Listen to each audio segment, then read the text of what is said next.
Autoline Daily is brought to you by Bosch. The number of clean diesel models in North America will double by 2014. Bosch Clean Diesel. Good, clean, fun. Bridgestone. Your journey, our passion. Dow Automotive Systems. Improving durability and increasing design flexibility with Betamate structural adhesives at dowbetamate.com. And by the 2013 Hyundai Sonata. Learn more at HyundaiSonata.com. Hello to all of you in automotive land and welcome to a brand new week of Autoline Daily. I'm John McElroy and here's what's happening out there. You know, luxury car makers will tell you that they're not really interested in being number one in sales. No, they'll tell you, we just want to be number one in the hearts of our customers. But BMW is clearly worried that Mercedes is outselling it in the U.S. market. It just introduced an incentive program that lets current owners skip 3 lease payments if they buy a new or certified used car. But it does not apply to M or 3 Series coupes and convertibles. Though BMW has cut incentives this year, it's still spending 37% more per vehicle than the industry average. Mercedes has boosted its incentive spending to 44% above industry average. So despite what they say about wanting to be number one in the hearts of their customers, this is an all-out sales war. And at the other end, low-cost cars are becoming something of a rage right now. Renault has its budget brand called Dacia, while Nissan is relaunching the Datsun name for low-cost cars in emerging markets. The idea is to offer super affordable cars in countries like India, Russia, and Brazil without tarnishing the parent brands. Now VW wants to join the low-cost club. Reuters reports Volkswagen may introduce a new brand by 2015, with cars priced between 5,000 and 10,000 euros. The lineup could include a small sedan, a station wagon, and even a van.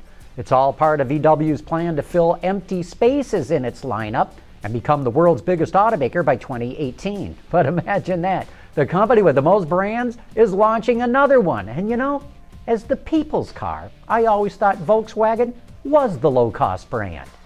Hey, big news on the natural gas front. Chrysler is making CNG-powered Ram trucks available to retail customers. Up to now, they were only offered to fleet buyers. The company joins Honda as the only automaker retailing natural gas-powered vehicles in the United States. Base price for the Ram 2500 HD is $47,500, but that includes destination charges. The truck can run on both CNG and gasoline. Range is about 255 miles on natural gas. An 8-gallon gasoline reserve tank extends that distance to 367 miles. Fiat is a leader in CNG technology and really wants to use that advantage. To that point, Sergio Marchionne points out that they're going to lose $14,000 on every electric Fiat 500 that they sell. The new 2013 Ford Explorer Sport is aimed directly at luxury buyers. It features a 365 horsepower turbocharged EcoBoost V6 that's 75 more horsepower than the base V6. It has 20-inch wheels and an interior that took inspiration from fashion designers such as Prada. Ever since the new unit body Explorer was introduced, 51% of buyers represent conquest sales, with about 12% of those trading in high-end models.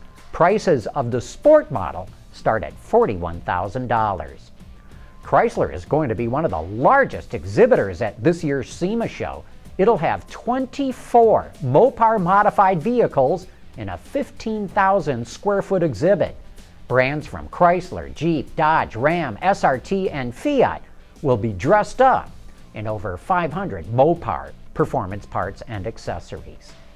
Coming up next, I'll look at some of the engineering that went into the new F-Type Jaguar. Reducing exhaust emissions, aerified diesel particulate filters, high filtration, low back pressure, small package size, excellent durability. DowAerified.com.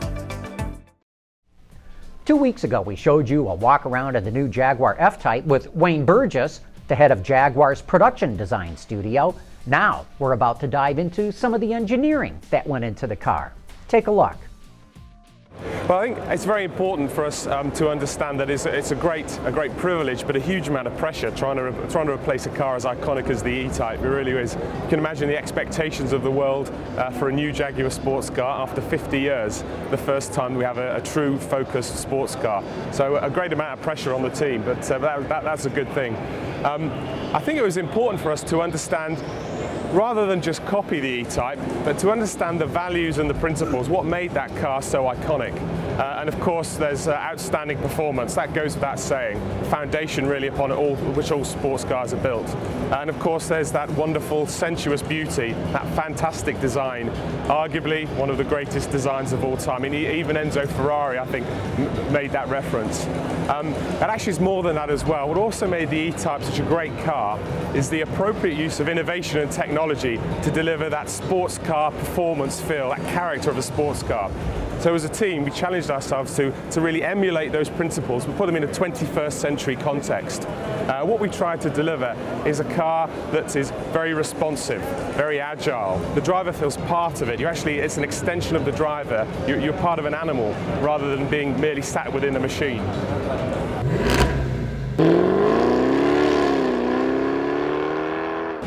We've chosen 3 supercharged powertrains, 3 gasoline supercharged powertrains. There's a 340 PS V6 supercharged engine, a 380 PS V6 supercharged engine, and then the top of the range, which is a stunning 495 PS V8.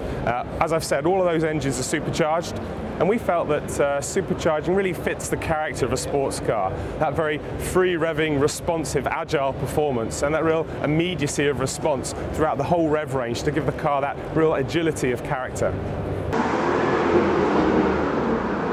F-Type actually is the 4th generation of our aluminium architecture. We started the journey more than 10 years ago now. So Jaguar really are pioneers, not just in the engineering design of aluminium architectures, but in the manufacturing principles as well. And of course aluminium is just perfect for a sports car. It's very, very light and it's very, very stiff. So it really underpins the performance characteristics of a sports car. We really tried to engineer new levels of stiffness within the body structure. So if I think about the structure as a whole, we've increased the levels of torsional stiffness versus XKRS, which is internally our most sporting benchmark, by more than 10%. More important than that though, we've increased the levels of lateral stiffness between the front suspension mounts by almost 30%. And of course that stiffness is very, very important. When I talk about stiffness, I'm talking about immediacy of response, the way the car reacts to driver inputs and to steering inputs. I'm really excited about the car. I mean, it's great to be here talking to people and seeing their reaction to seeing the car firsthand, but I really can't wait to see people's reaction to when they drive the car. I'm really looking forward to it. And I, for one, cannot wait to drive that car. Hey, don't forget to tune in to Autoline After Hours this Thursday night. Ford's going to drop off the new Focus ST for me and the auto extremist to go over, and that should be a fun night. Anyway, that wraps up today's show. Thanks for watching. We'll see you tomorrow.